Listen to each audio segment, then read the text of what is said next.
Hello, friends. I hope everyone is well. At our review meetings, or even via phone or email, I receive several questions from clients on how active we are in their accounts. Meaning, sometimes they don't see we're extremely active, and other times we tend to be quite quiet.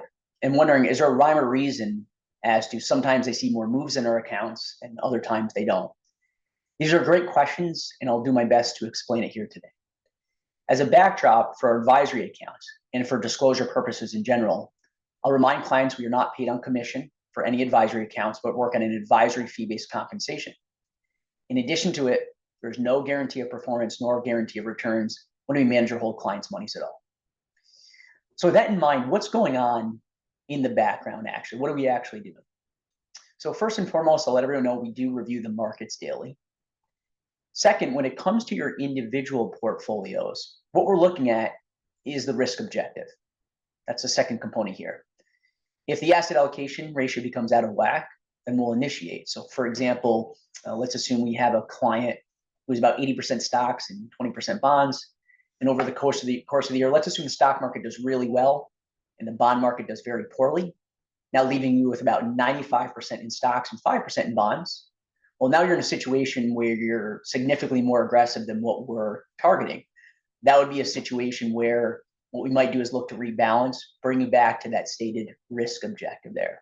Now, this would also assume that you're in a qualified account, meaning an account where there's no taxes that would be incurred to make the moves. We'll go ahead and do so and bring you back. When it comes to non-qualified accounts, we're going to have a separate video recording on that and how we deal with those issues inside of there and try to minimize capital gains while also targeting your risk objective. So once again, we're first looking at the markets daily. Secondly, we're looking at your risk objective. The third thing we're looking at is the categories and sectors. And a little bit here, I'm going to bring up some additional screen sharing to show you what I mean by that. For example, if we're targeting a specific amount, let's say US corporate bonds versus international bonds, the ratio starts to get thrown off, we'll bring that back. That same concept applies towards, let's say, large versus small companies, dividend versus tech stocks, and so on. Fourth, from there, we're also looking at the underlying holdings themselves. So whether your stock to bond ratio, categories and sectors are off or not, we then review the actual investments. We look at several items like risk adjusted returns, propensities, magnitudes, getting a bit more of the complex details. Now, the next thing that we look at is sometimes the hardest thing for people to understand, and that's how everything marries together, from the stock to bond ratio to the categories and sectors to the underlying holdings themselves and the different factors that go into this. Now, going back to reviewing the markets daily, this is important. I always tell clients we are extremely active in monitoring the investments, but sometimes we are quiet in terms of the moves we're making. So some years it may look calm in terms of activity, but remember in the background, the same amount of monitoring, filtering, and screening is still going on because we need to make sure the items mentioned are still aligned. So that being said, let's try and visualize some examples here for you.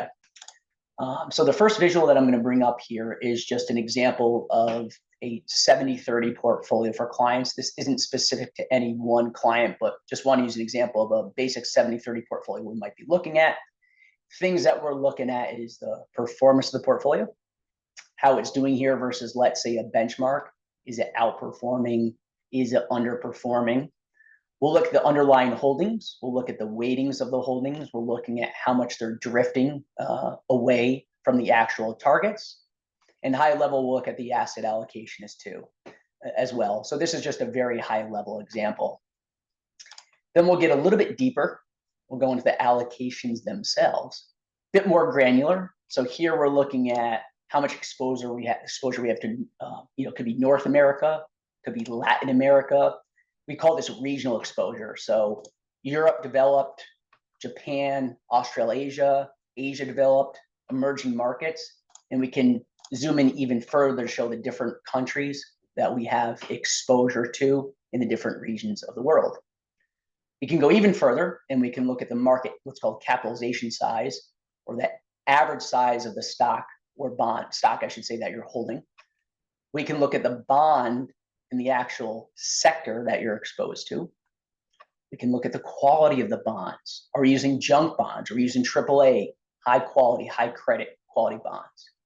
Maturity of the bonds that we're using, that's quite important, especially in different interest rate environments. That's something that we want to keep an eye on. And in different environments too, we want to keep an eye on the stock sector exposure. Certain sectors tend to perform differently depending on the interest rate environment we're in, and sometimes where the Federal Reserve is. Once again, no guarantee, but these are some of the things that we're looking at here. And these are what's called stock style exposure: large versus small, value versus blend, and whatnot there. So those are just a few things that we're reviewing there. Let's go a little bit deeper here today, and let's take a look at some more granular items of what we're reviewing on a constant basis. So this right here, this is a risk-adjusted return analysis that we run. What does that mean? It means it's a way to measure what we're getting for the risk we're taking on, and is it paying off relative to peers? So for example, we might be getting a certain return for clients, but what's the actual risk we're taking on to get that return? What's that risk relative to how everyone else is doing? So these are some measurements that we use, just a few of the measurements that we use to get an idea of our risk-adjusted returns relative to others in the industry. This is another thing that we look at, and we call this the diversification benefit on your portfolio. So what we're looking at here is, are the holdings that we've added to your portfolio actually making a difference from a diversification? Or is there too much overlap? And what's the benefit of adding, subtracting, or maintaining a current holding? In other words, let me frame this differently in layman's terms. We have clients that ask us, Steve, you have 12, 15 holdings in the account. Should we have 20? Should we have 25? Should we have 5? So do we have too many? Do we not have enough? This is a way that's designed to look at, do we have the correct number of holdings? The next thing we could look at would be what's called propensity or magnitude. It's just another way of measuring the investments. And this gives an idea of the potential chance, once again, no guarantees, of something outperforming or how it's done in the past, and if so, by how much. It's another way to look at the worthwhile of adding or dropping or maintaining an investment. Other areas we may look at are how our holdings have done in the past against peers in different environments. So it could be an environment like 2022, right, where we had a significant inflation spike. So we'll take a look at that here. It could look at, let's say, 2020, early 2020, when we had the COVID shock, and the S&P 500 was down about 34% in 34 days. So finally, I'll say, if you're into the nuancical math like I am, whether you're an engineer or you purely just like the details, give us a ring and we may put you to sleep with a deeper dive. But keep in mind, asset allocation does not ensure a profit or protect against a loss. That's something I want to emphasize. But please understand, once again, that this is something that we enjoy, that we look at on a daily basis. And this just gives you a better idea of what we're doing in the background. Hopefully this helps. Everyone enjoy your day today. And obviously, if you have any questions, feel free to reach out to us.